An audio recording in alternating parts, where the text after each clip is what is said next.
take-off mode si Lebron Lopez sa kanyang debut game sa UAAP Season 86. Monster slam dunk agad, may kasama pang push-up.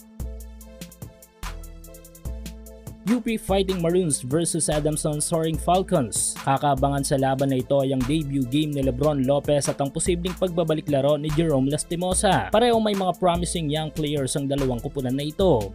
Opening quarter ay parehong nagpamalas na magandang opensa ang mga sentro ng UP at ADU. 6 minutes mark ay pinasok na sa laro si Lebron Lopez at agad na nagpamalas ito ng magandang opensa sa kanyang coast-to-coast basket attack. Inararo ang sentro ng Adamson. 4 minutes mark ay pinasigaw nga ni Lebron Lopez ang Moa Arena matapos ang isang two-handed slam dunk mula sa isang steal. Tila nga nagpapakilala si Lebron Lopez sa UAAP. 3 minutes mark ay magandang pasa mula dito kay Colonia.